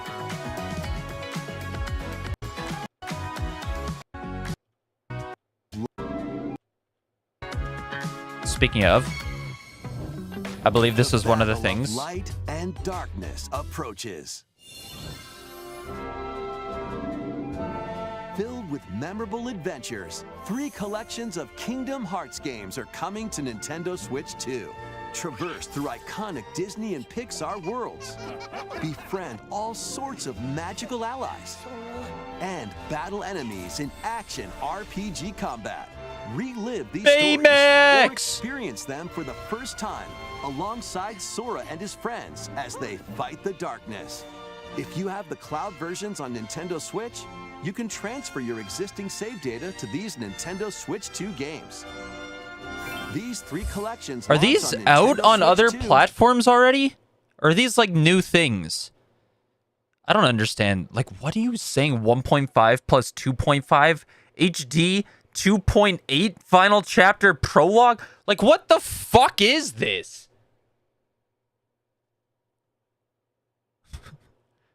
This has got to be the most confusing franchise, brother. Like, even more so than, like, Call of Duty having 2 different Call of Duty Modern Warfare games. Like, what the hell? Kingdom Hearts 3 plus Remind? Is that what that is? 2 and October 8th. A bundle with all 3 compilations. Kingdom Hearts Collection 1 through 3 also launches October 8th. Additionally, that's a free cool, demo I of Kingdom think. Hearts 3 plus Remind will be available later today on Nintendo eShop. I saw a a post where someone posted on the Kingdom Hearts subreddit or something. They were like, "Do I need to play Kingdom Hearts 1 and 2 to understand 3?" And the responses were like, "Brother, you could play like every single one 6 times over and watch 18 different YouTube deep dives and you'd still have no fucking idea what's going on." Which is true, because I got super excited for Kingdom Hearts 3 before it came out, and I was trying to watch YouTube videos to understand the story going into it, and that shit made no fucking sense. この世界の構造はとても複雑で、私たちが定義する光と闇を具現化したものは存在しなかった。でもそれを定義するものがこの世界に来たことで、この世界にも私たちの定義する闇が現れた。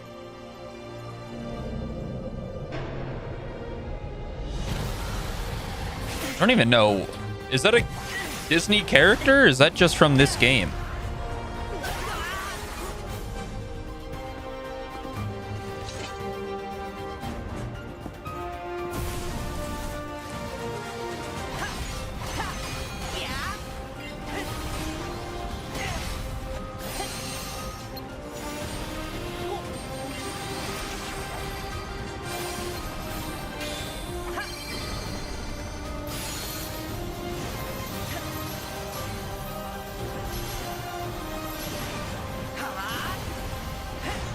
Did they confirm platforms for this? I guess they'll show at the end of this trailer. But I always viewed Kingdom Hearts as more of like a PlayStation thing. So I'm surprised they revealed this at Nintendo.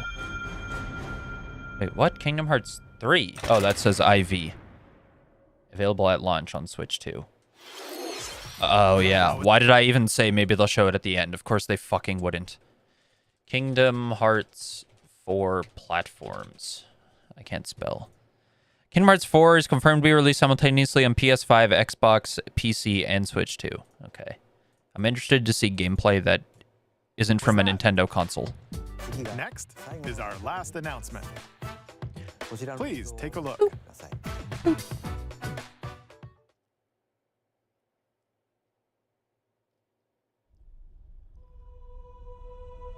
Long ago, there was a land called Hyrule, created by beings of supreme divinity. At the very edge of this kingdom, there lay a small forest. Within it, an ancient solitary tree. Bye, Drew. quietly watched Enjoy over your the work. inhabitants of the forest.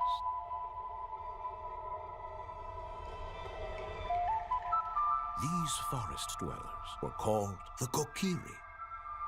Each had a fairy companion, and they lived out their innocent lives in these woods. However, there was one particular boy who did not have a fairy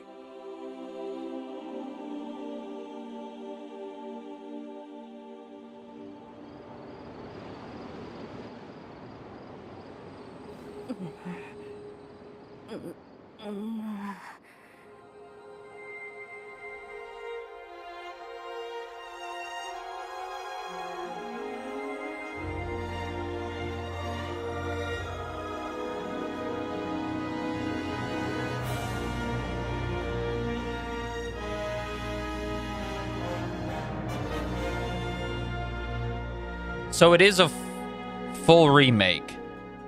Oh, that's coming out this year? What the fuck? The Legend of Zelda: Ocarina of Time will be reborn on Nintendo Switch 2.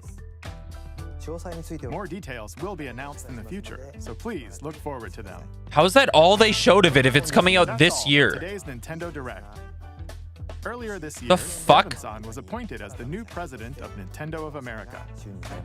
We'd like Yeah, that shit was ass, brother. Holy fuck. I'm sure there's a lot of people who are real excited about the Ocarina of Time thing. I've never played a Zelda game in my life. And even if I had, I do not have a Switch 2, so. Alright, what the fuck else have I missed? There was this. That's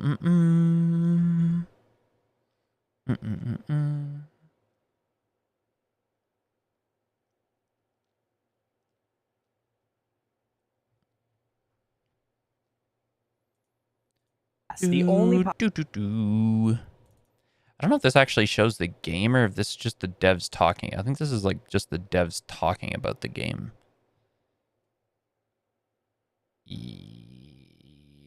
Yeah. I assume any of the footage they bring up is just from the trailer? To this gunk, this Yeah. biologic mass. Yeah. It's trying. Nothing new there.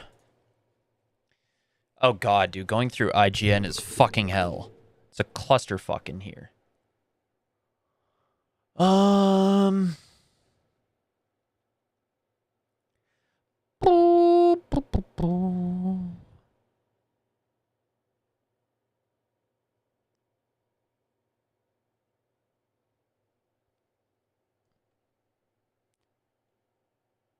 What's these? Hello? What the fuck have I done?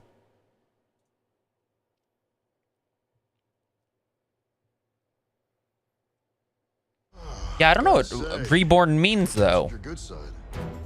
You know what Tomb Raider is. Chances are you've played one of Lara Croft's many adventures, or at least one of the cinematic action adventures that her original 1996 expedition inspired. Whether Definitely that be the not that Uncharted, shit. Horizon, or Star Wars Jedi series. But now it's time to go all the way back as Legacy of Atlantis takes us full circle in a reimagining of the story that kick-started an entire genre. We recently had the opportunity to play through its short water puzzle, cartwheel, and dinosaur shootout-filled demo. Oh my which god. certainly felt familiar. Dude, those albeit raptors with are a massive. gorgeous What new the lick of fuck? paint and more modern tweaks sprinkled in. This mechanism looks like the waterfall regulator, but clearly it's not working. It was fun, and we were left intrigued to see how deep this merging of an old story told using a new box of tricks will go when the full game releases next February. 30 years is a long time, especially in the rapidly evolving world of video games, and if you've picked up a controller and attempted to play the original Tomb Raider recently, nothing emphasizes What kind that of like how psychopath Lara is doing Croft that? controls. Stiff and heavy, with your thumbs the victim of her sluggish turning circle, Lara's maneuverability resembles that of a transatlantic ocean liner more than an enterprising Atlantis explorer. Thankfully, this remake, co-developed by the series' long-term custodian Crystal Dynamics and newcomer Flying Wild Hog, fixes this. This Lara is light on her feet, with a floaty jump more reminiscent of Princess Peach than Nathan Drake. It takes a little getting used to at first, especially if you've become accustomed to the adhesive-fingered approach that Naughty Dog injected into the action-adventure game, which was the foundation for Tomb Raider's most recent Survivor trilogy. Nobody's become used to that, bro. They release a game every 10 fucking years. This Lara still clings on to some of the old-school movement feel of the PS1 original, something that admittedly proved a bit of a struggle during the demo's early moments, but in time we found this freer-feeling Lara enjoyable to control, even if her jumps did make us wonder if the Lost Valley in Peru had become some sort of zero-gravity zone. Ultimately, its more old-school influenced approach helps build into the idea that you're truly exploring an environment rather than clambering along a set path. The small area of jungle we were dropped into contained one of the classic cog and water puzzles that Lara has worked her way through dozens of times over the years. Using a full exploration suite of climbing, swimming and grappling around a miniature sandbox, we went in search of the missing machine components that unlock the giant gate blocking Lara's progress. Helpful here was the brand new grapple gadget that can be fired out of Lara's wrist, Spider-Man style. These are age-old puzzles design-wise, but made modern by smart additions like this grapple. Tweaks such as these really display Legacy of Atlantis' desire to be more than just a remake, borrowing from the likes of Crystal Dynamics' more recent trilogy and how it approaches Lara's toolkit. Decoration or spare part? A further addition is the number of collectibles littered throughout the world and the ability to survey the environment in search of the secrets using Lara's scanner. From what we can tell, Legacy of Atlantis is still a largely linear adventure, but venturing off the main path will reward you with all sorts of treasures, whether they be documents that build out the lore of an ancient civilization, or objects that grant Lara extra skill points. Unfortunately, the skill tree menu was locked off to us in the demo, so we can't tell exactly how we'll be able to tweak her abilities, but its mere existence is again a sign of newfound depth. And that all makes sense, because although Legacy of Atlantis is a retelling of the British adventurer's first story, it's actually part of the same universe now as the prequel trilogy that ran between 2013 and 2018. It's the only thing that makes sense to me now. This isn't her first rodeo, and she boasts the skills to show for it. This is best displayed in combat, of which we got a tiny taste after stepping through the huge doorway opened up by the aforementioned cog-finding problem solving. It was on the other side that we were welcomed by a gang of hungry velociraptors, a far more vicious resident of Peru than Paddington Bear. Oh, that's fucking K, bro! Raptors, a far more vicious resident really? of Peru. You're holding off Velociraptor fucking stomping on your face with a... than Paddington Bear. That's probably for the best though, because the thought of unleashing multiple rounds into one of Britain's most adorable imports... She's just jacked, I guess. Crying. Thankfully then, it was the job of one of Britain's most deadly exports to take on these prehistoric menaces instead, dodging, cartwheeling and backflipping out of the way of their deadly lunges. Get enough room between them and you'll be able to fire those iconic double pistols that handily come complete with unlimited ammo. The shooting felt snappy and responsive, but really came alive once another new skill up Lara's non-existent sleeves was introduced, the focus system. Look, we don't have that much footage, so I'm just going to show you all that again, right? Performing well-timed acrobatics during combat and evading enemies at the right time builds up the focus, kind of fucked up, filling up charges that can be used with a quick press of the right bumper. Upon doing so, she stylishly spins into the air and enters bullet time, allowing you to unload full magazines into enemies as they practically freeze in the line of fire. It's a great addition to the action, further bringing these classic fights into the modern age while giving Lara a welcome edge in encounters. We're intrigued to see if more powerful uses of these focus changes await deeper in the game, perhaps where they could be used in a similar way to how Sucker Punch's Ghost series grants you devastating attacks and abilities at the cost of using more than one circle of energy.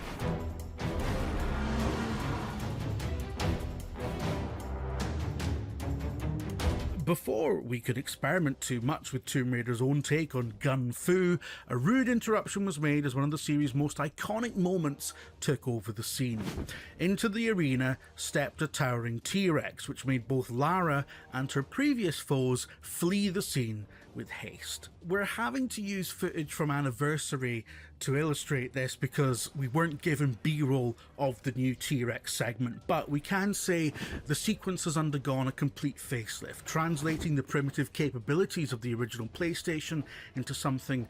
You just had a straight up 1v1 with a T-Rex with a dual-wield pistol? The scene now begins with a playable chase down a treacherous jungle pathway as Lara slides, swings, and clambers to escape its sharp-toothed maw. There's a great sense of peril in the cinematography and effective use of slow motion as Lara slides between the dinosaur's legs, mirrored by a great sense of muddled bewilderment and desperation in the voice of Alex Wilton Reagan, the latest actor to pick up the dual pistols.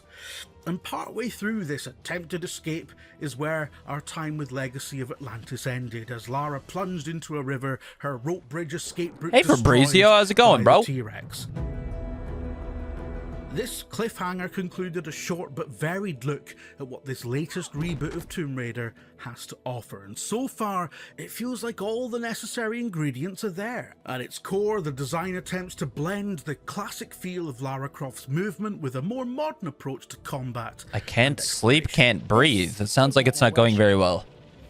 It sounds like you should be at the hospital and not in a YouTube chat. All that comes together when Tomb Raider Legacy of Atlantis arrives on February 12th, 2027. I mean, this looks incredible.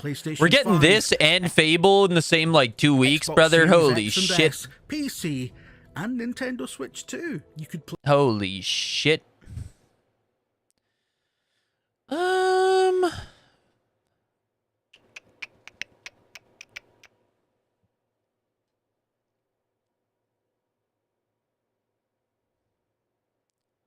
I think I saw this trailer at one of the showcases. Oh, your nose is stuffed. Okay, so you can still breathe through your mouse. What the fuck? Why I hate Triple H. How's that shit have almost 800k views? Dude, Maven's nuts, huh? A popular guy.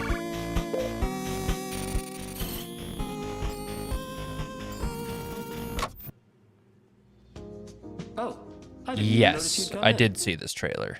It looks really cool. Did I wishlist this game? Primary responsibility at System 6D is testing our new products and identifying any possible bugs.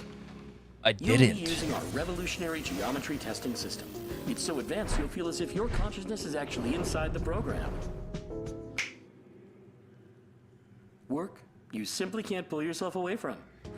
The bugs can be found anywhere in the program, so be very observant when traversing the virtual landscapes. But thanks to the world's first fully visualized bug detection, even The a World brainless Cup mannequin has has a started? chance of Oh, success. brother. This is not good information. I think...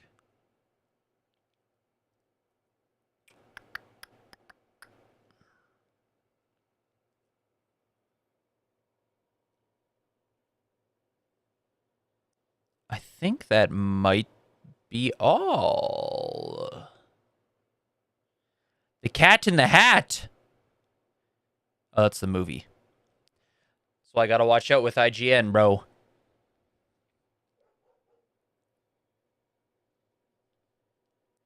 Honestly, aside from the Fable gameplay, the Big Walk was huge. Finally, a release date from that game. But aside from that, that Nintendo Direct was fucking ass. Hot Dookie.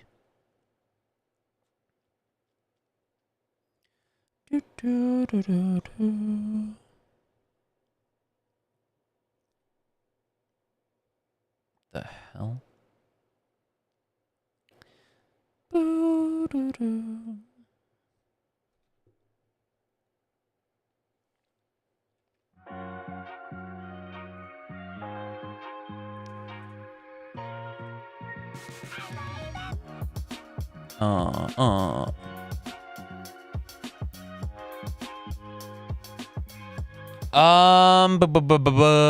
No, Seth versus Roman is a missed opportunity. I agree. I don't even know, like, based on the people left in the King of the Ring tournament, because you would assume Brock is going to somehow screw Oba out of it. Because they're obviously going to have another match. And you would assume that'll be at SummerSlam. So, like, of the rest of the participants in King of the Ring, it's like, who the fuck is going to win that and fight Roman? Likely? You think LA Knight? You think they're just going to do that again? Just have LA Knight get fucked by Roman again? That's just so dead, bro. I have zero interest in that shit. At this point, I'm just praying that Oba wins and beats Roman at SummerSlam. Because aside from that, if it's not Seth, then I don't really give a fuck about any of the other possible matches, to be honest. Which is unfortunate. Because I would like to go to SummerSlam.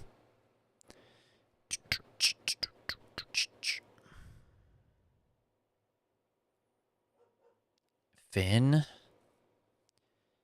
Yeah, I mean... I don't know.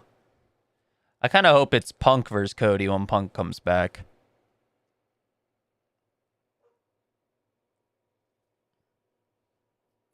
But yeah, I don't know.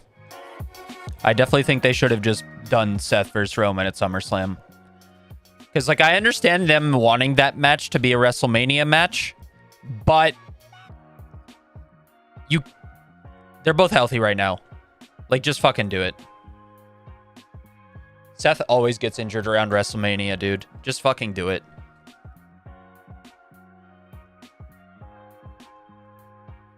Doo-doo-doo.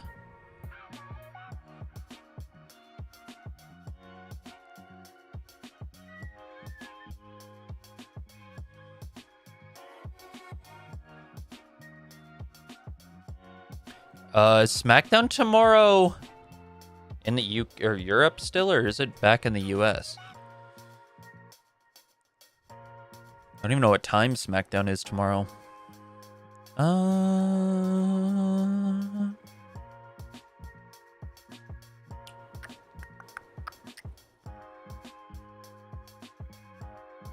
IGN Games does not upload very much. There's one thing 10 hours ago, and then they haven't uploaded in days. What the hell? What the hell? I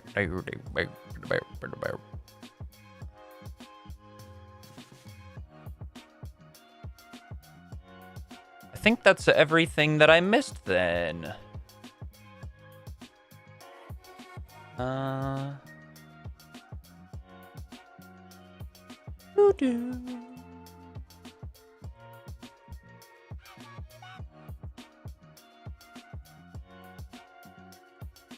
It's back in the US. Maybe? I'm going to see a movie tomorrow at like 4:30, but I should be home around 7. So I'd probably be down. Hey, baby.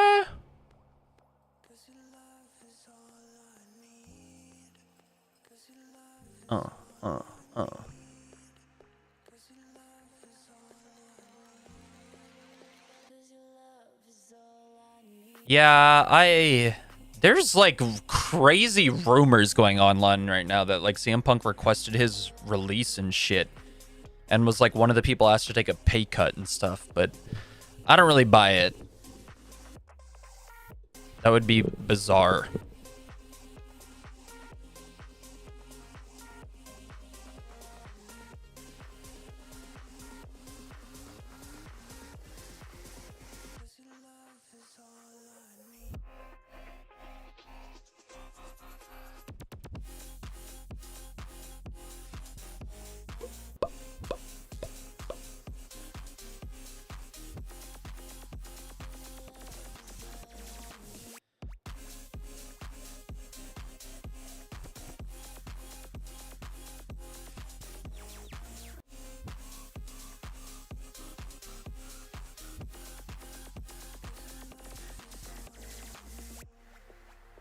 What the heck is Doo-Doo Ducky?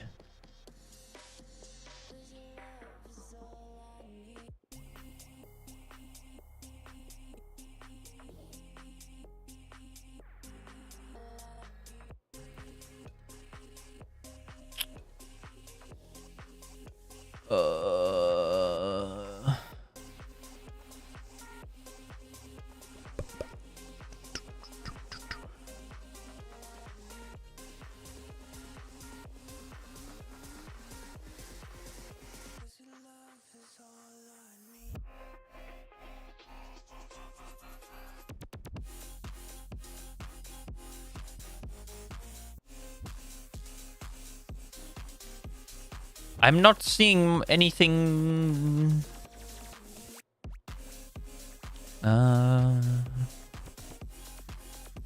That I have missed, I don't think.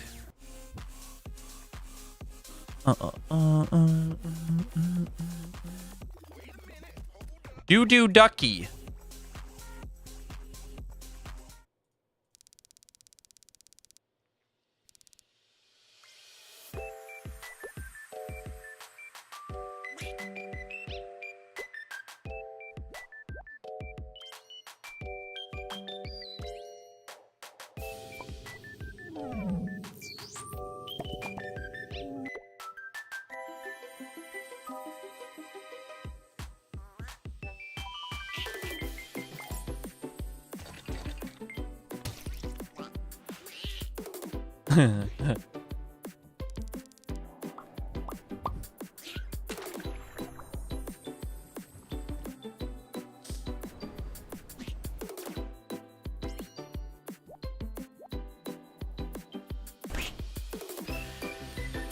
I mean, I think Randy's just hurt. I don't think Randy's ever going to be back full-time again.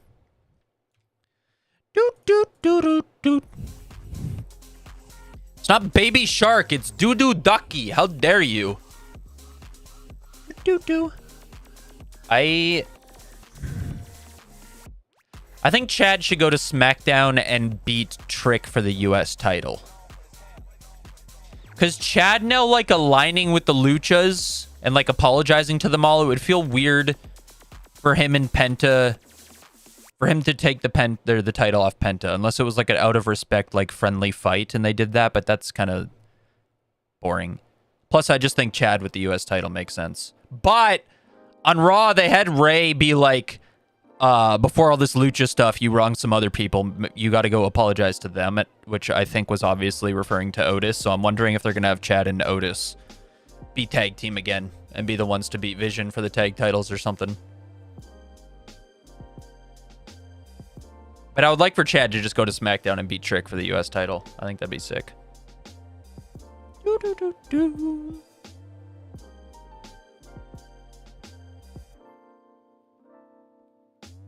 Wow. Wow.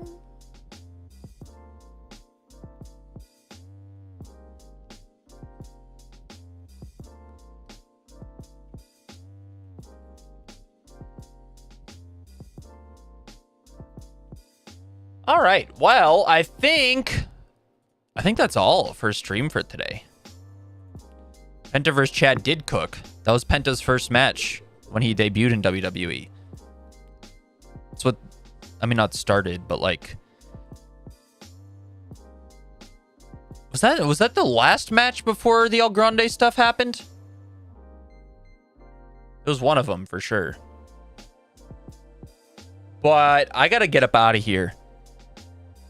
I'm gonna go make some dinner.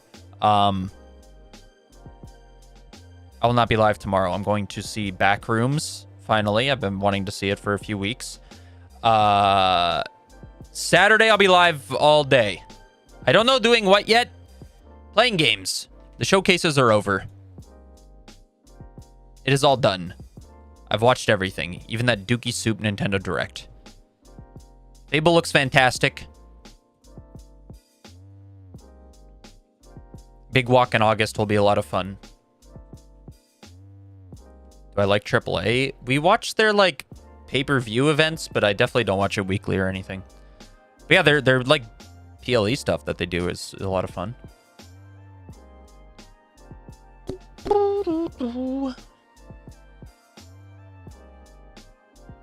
Why is my Xbox app taking 10 years to launch? What the fuck? What the fuck? All right. Well, I guess it's not going to launch.